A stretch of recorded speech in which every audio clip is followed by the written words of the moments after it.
Friends, I am Yukta. Welcome back to your YouTube channel economics आसान है। Guys, आज हम पढ़ने वाले हैं ओलिगोपोली के बारे में। गाइस, से पहले हम पढ़ चुके हैं परफेक्ट कंपटीशन क्या होता है, मोनोपोली क्या होता है और मोनोपोलिस्टिक क्या होता है। आज हम पढ़ेंगे ओलिगोपोली के बारे में, डिटेल में पढ़ेंगे कि भाई ओलिगोपोली होता क्या है, क्या उसके फीचर्स हैं। सो गाइस, स्टार्ट करते हैं आज की क्लास ओलिगोपोली।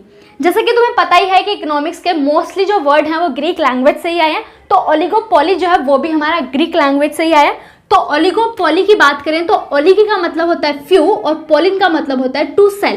तो ओलिगोपोली में क्या होता है, जो सेल करने वाले होते हैं वो बहुत ही फ्यू होते हैं, मतलब कि फ्यू सेलर होते हैं ओलिगोपोली में।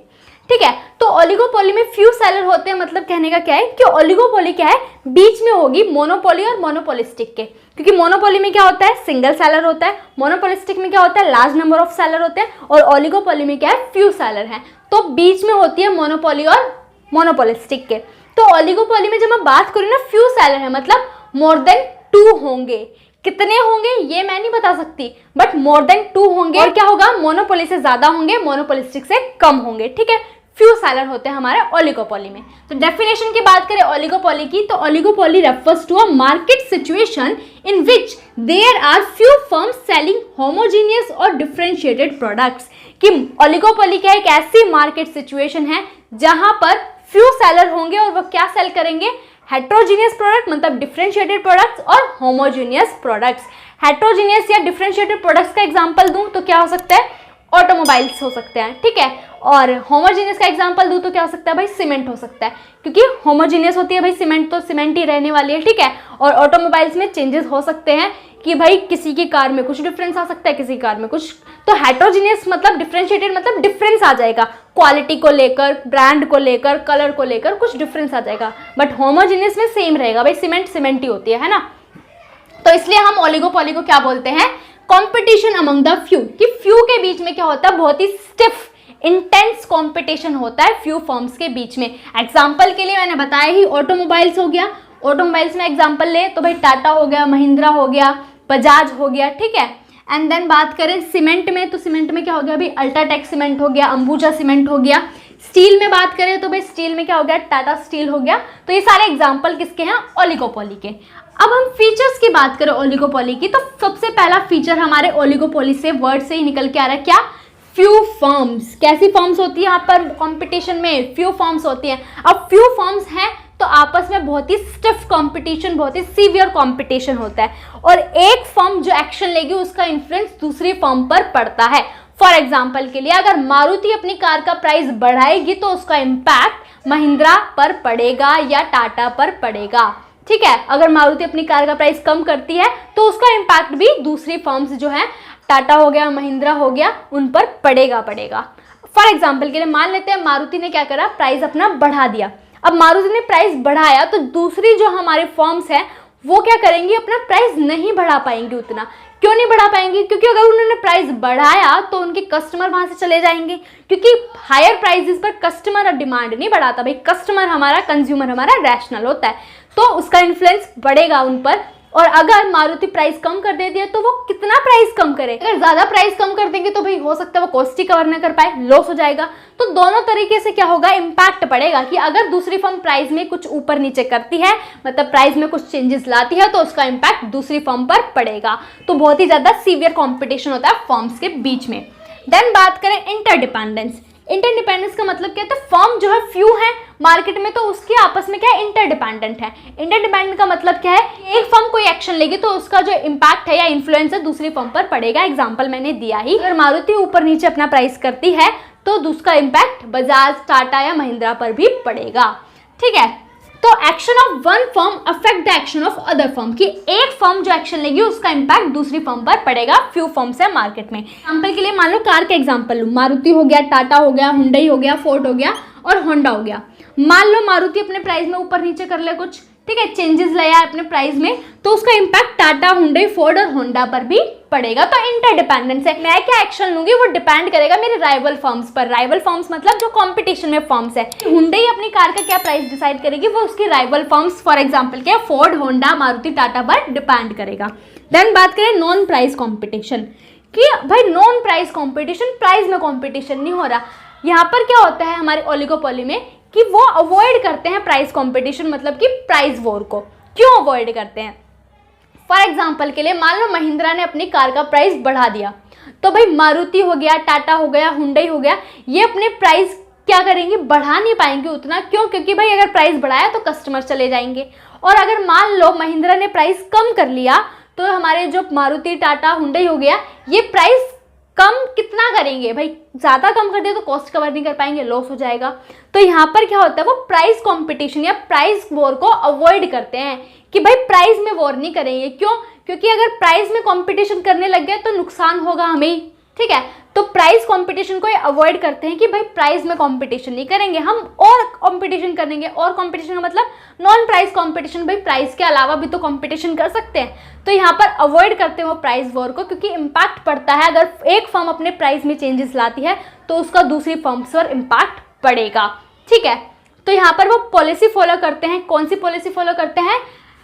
Follow the policy of price rigidity. Rigidity की पॉलिसी फॉलो करते हैं कि प्राइस कैसा रखेंगे भाई, रिजिड रखेंगे, फिक्स रखेंगे। कि प्राइस हम क्या करते हैं, फिक्स रख लेते हैं कि कार का इतना प्राइस रखेंगे, क्योंकि एक फर्म अगर अपनी कार का प्राइस बढ़ाएगी तो उसका इम्पैक्ट दूसरों पर भी पड़ेगा, कम करेगी तो भी पड़ेगा। प्राइस रिजिडिटी है क्या?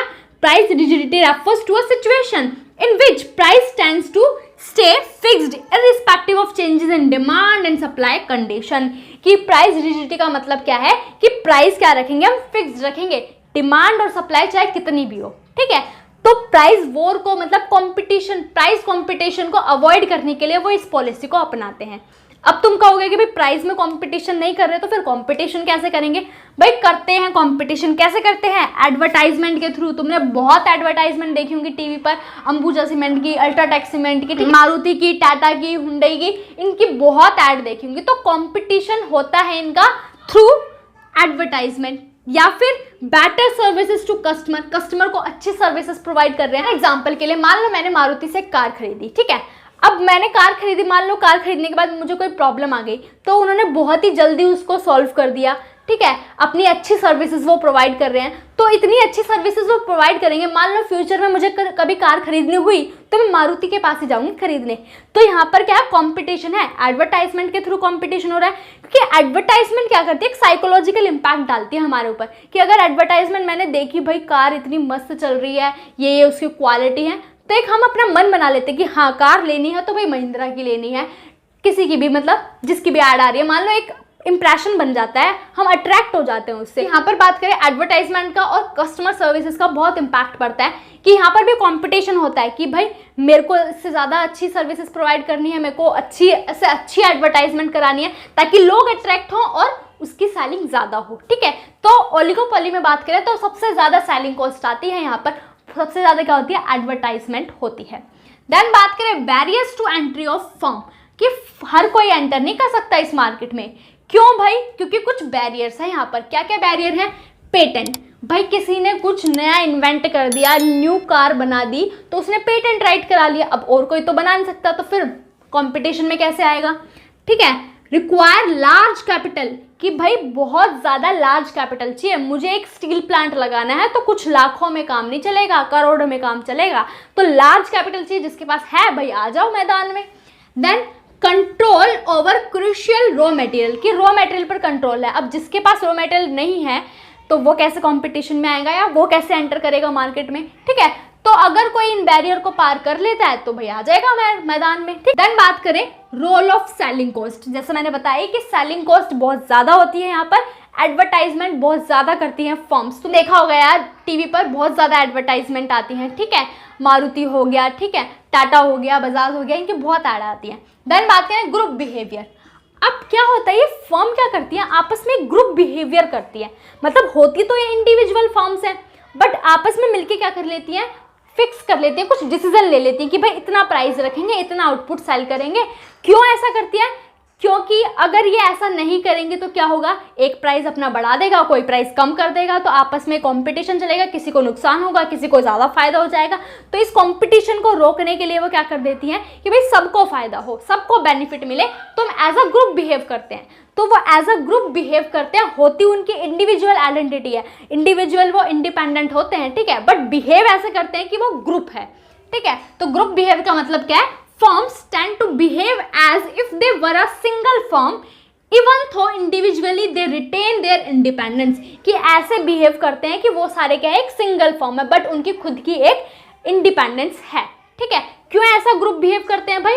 प्राइस वॉर से बचने के लिए, ठीक है, लॉस से बचने के लिए, कि सबको फायदा हो, सबके बेनिफिट के लिए ग्रुप बिहेव करने लग जाते हैं वो। ठीक है, नेचर ऑफ द प्रोडक्ट, जैसे बताया ही डेफिनेशन में कि दो तरह के प्रोडक्ट सेल होते हैं, एक तो होमोजीनियस होते हैं और एक हेट्रोजीनियस होते हैं। तो अगर मार्केट में होमोजीनियस प्रोडक्ट सेल हो रहे हैं तो उसको हम बोलेंगे प्योर या फिर परफेक्ट ओलिगोपोली, कि ओलिगोपोली क्या है, एकदम परफेक्ट है, मतलब होमोजीनियस प्रोडक्ट है। एग्जाम्पल के लिए सीमेंट हो गया और स्टील हो गया, सीमेंट हो गया, ठीक है, अल्ट्राटेक सीमेंट हो गया, अंबुजा सीमेंट हो गया, टाटा स्टील हो गया।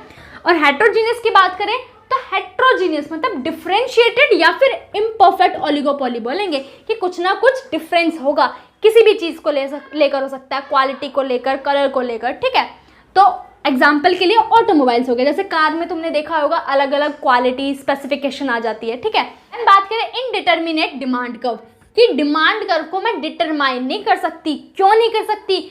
क्योंकि यहाँ पर प्रोड्यूसर का बिहेव जो है मैं प्रिडिक्ट नहीं कर सकती कि भाई प्रोड्यूसर कैसे बिहेव करे, क्योंकि वो कैसे बिहेव करेगा वो डिपेंड करेगा उसके राइवल फर्म्स पर, कि राइवल फर्म्स कैसे प्राइस और आउटपुट में चेंजेस ला रहे हैं, उसके अकॉर्डिंग प्रोड्यूसर क्या करेगा, बिहेव करेगा। तो यहाँ पर मैं उसका बिहेवियर जो है वो डिटरमाइन नहीं कर सकती। तो मैं डिमांड कर्व कैसे बताऊँ भाई, डिमांड कर्व मेरा इलास्टिक होगा, लेस इलास्टिक होगा, ये कैसा बनेगा? तो यहाँ पर हम बता नहीं सकते। तो हमारा डिमांड कर्व क्या होता है, यहाँ पर अनसर्टेन होता है। क्यों?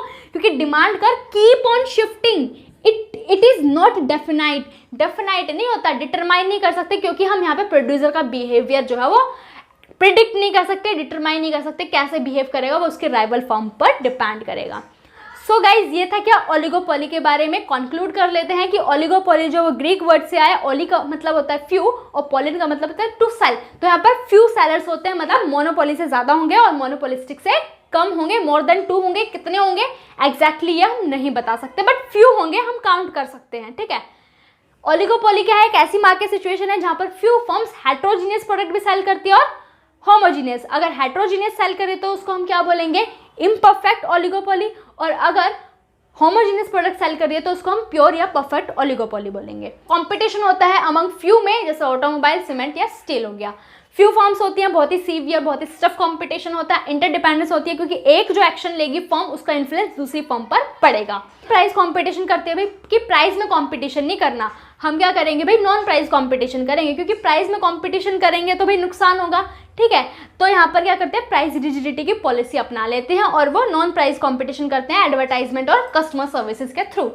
बैरियर्स होते हैं, क्योंकि यहाँ पर बैरियर्स क्या क्या होते हैं, पेटेंट हो गया, लार्ज कैपिटल चाहिए और क्रूशियल रॉ मटेरियल हो सकता है। सेलिंग कॉस्ट का बहुत ज़्यादा इंपॉर्टेंट रोल है यहाँ पर, और ग्रुप में बिहेव करते हैं ताकि सारी फर्म को बेनिफिट हो, सभी फर्म के इंटरेस्ट में ये क्या करते हैं, ग्रुप बिहेवियर करते हैं। नेचर ऑफ द प्रोडक्ट बात ही कर ली कि भाई होमोजीनियस है तो प्योर और परफेक्ट ओलिगोपोली, हेट्रोजीनियस है तो डिफरेंशिएटेड और इम्परफेक्ट ओलिगोपोली। बाकी ओलिगोपोली के टाइप्स हैं वो सारे हम नेक्स्ट क्लास में डिटेल में पढ़ेंगे, ओलिगोपोली के टाइप्स। ठीक है, एंड जो कर्व है, डिमांड कर्व जो है वो हम डिटरमाइन नहीं कर सकते, क्योंकि बिहेवियर जो है प्रोड्यूसर का हम डिटरमाइन नहीं कर सकते कि कैसे वो बिहेव करेगा।